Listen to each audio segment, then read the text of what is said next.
What is up, Flash Anime, bringing you here a review for a series, Sabagebu, which is a series show that just recently wrapped up not too long ago, and I figured might as well do a series review. I was reviewing this on my blog for like a long time.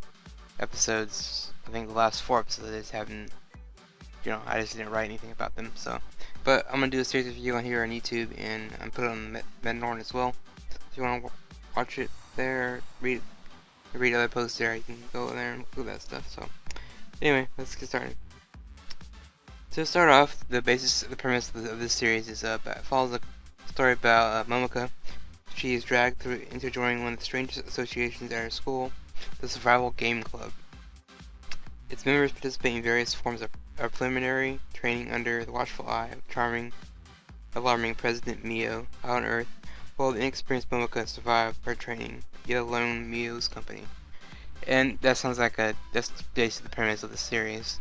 So you follow MOMOKA as she experiences the Survival Game Club, and it's kind of fun. I mean, I like that. So, and I would say it sounds a lot like C3BO, and while that is true, I think Sabagebu stands on its own as something different, while M3, or not M3, C3BO is more, like series based, and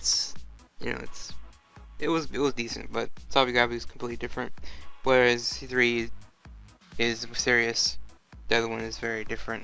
Whereas episode 1, the narrator even says that if you're expecting this series to get serious, you're in for the wrong show. So that's an obvious, obvious thing they state, which is nice. I like that they got that out of the way. Story. This is I guess it's basically like a 4-koma style manga that, if you don't know what that is, it's a four-panel comic, manga and stuff that's focuses on a short story, getting a short story across. And yeah, Sabagebu's basically episode set up that way, where you have 3 to 4 mini episodes in each episode, sometimes 2, depending on what's going on. And yeah, it follows all the 5 girls. Usually most of them get their focus on certain episodes, while MOMOKA takes center stage on the majority of the episodes. And yeah, it's basically her going on these crazy adventures with these friends that she's never met. But yeah, and besides the knockdown comical bits, there are references to Hollywood movies like Predator and Aliens and The Matrix, and there's other movie references thrown throughout the series. I want to say Mad Max is one of them too. It's thrown in one episode because they have this big race type of thing where they are shooting each other out in these vehicles. It's pretty funny. But yeah, there's a lot of movie references and stuff found here, but honestly, if you don't understand the reference, it doesn't take away from the series. Unlike shows in the past like Naruto or Gintama or Bimagamiga that rely on all these anime shows. If you haven't seen Death Note or Bleach or Naruto, you probably won't get half of the things you're poking fun at. But yeah, Sabagebu doesn't really rely on that heavily like other shows do. And for that, I would give the story a 9 out of 10. I mean, saying story is very hard because there's no real legit story. It's because every episode's kind of like a reset of whatever the club is doing that day. But yeah, so that happens sometimes. So yeah, 9 out of 10 for story. Characters. Now, since MOMOKA is the main focus, I would say she's by far the best character of the series, because her personality is kind of fresh and new, and that, if you've seen the series, you know about MOMOKA. She's a greedy girl that only looks out for herself, and if she can make money off it, she will do whatever it takes, to get money, and she just wants to be famous and all that stuff like that. So she's very greedy, and also she's very quick to physical violence. If you hit her, she's gonna hit you back tenfold, because this is how she is. And especially for revenge, if you prank her, which we saw in episode, I think 1, where she's being bullied by these other girls, it doesn't last long for them, because MOMOKA gets her revenge and bullies them twice as much as they did to her, and it gets like I said, she's very quick to revenge. And as far as violence goes, she's not afraid to hit anyone or punch them in the face. Whether you're a male or female, old or young, she don't care. So yeah, so that's MOMOKA. She's really fun to watch. And next to be Yorora, which is the M chick. She's very perverted. MOMOKA punched her one episode, and it built this thing up inside her that she wants to be hit and punched from every time she sees MOMOKA. So she's a bit of a, kind of a Yuri girl. She wants to get MOMOKA so badly, and they do show that at the very end of the episode of the series. But yeah, it's pretty funny. MIOU, I would say she's a bit scatterbrained, but she's a funny leader of the club. She doesn't really do a whole lot, but I think she's the rich girl and she has access to all this money, and I guess she has a military corporation, I think, because she hired a bunch of helicopters one time to help someone, and it was pretty funny. So I guess she's got military background, and she's the big otaku about military stuff. I think at a certain episode she's wearing like a camo outfit, full military gear, even night vision goggles in certain episodes. So yeah, I would say she's the military otaku, definitely. Kaio is the blue-haired, quiet cosplayer who cosplayed as Jill Valentine from the Resident Evil series. But I'm kind of disappointed that they didn't show any other cosplays by her, like other game girls.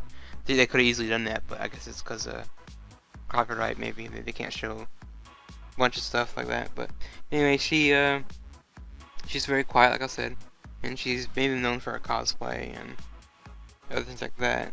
She didn't do a whole lot in the series for me, but I think she is kind of a rival to MOMOKA. They do often fight a lot, and they shoot each other, and yeah, it's funny. And Maya would be the last girl. She was the fan service girl. She's the model that I think everyone picks on. MOMOKA likes to pick on her because she's easy to I guess. She cries a lot, I guess. So MOMOKA just finds her to be the most easy target to pick on, so they pick on her a lot. And she's got several fans all over the world, and there's one group of girls that are in another club, just like theirs, that are basically stalkers. They stalk her all over she goes, so it's pretty funny when she has to go up against her stalkers who try to strip her of all her clothes in one episode. It's kind of weird, kind of funny, but yeah, those are the characters, and I'll give 10 out of 10 for characters. I like what they do with the characters. And there's some side characters that kind of make appearances, but they don't really have that lasting impact as the main cast. So maybe the club advisor, she was kind of really ditzy, really scatterbrained. She means well, but she always messes up and gets the club in trouble. And overall thoughts on the series as a whole: if you enjoy slapstick comedy anime with the added bonus of movie references, found out throughout the entire series, then Sabagebu is perfect for you. And again, it doesn't rely heavily on those references.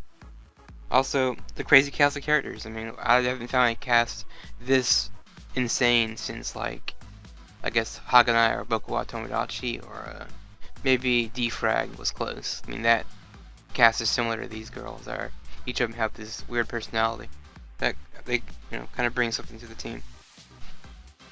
And yeah, I mean, it kept me laughing the entire way through the entire series. Every episode has a laugh out loud moment that just kept me wanting to watch more. Especially when the girls fight each other.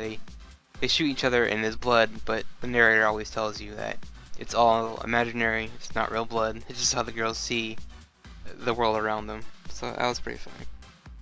And I am curious to see if they do another season of this. Maybe the Blu-ray sales would be up there, but yeah, we'll see. I don't know how well it sold. But yeah, again, it was fun. It had lots of memories of funny comical bits and things that I like of this genre. So I would give the whole series a 9 out of 10, because there's certain they could have had maybe the 10 would have been better animation, but this the show didn't have the greatest artwork ever, but it was good enough. That's my review for Sabagebu. So again, should you watch this? I think you should watch this series. It's very fun. I think you'll like it.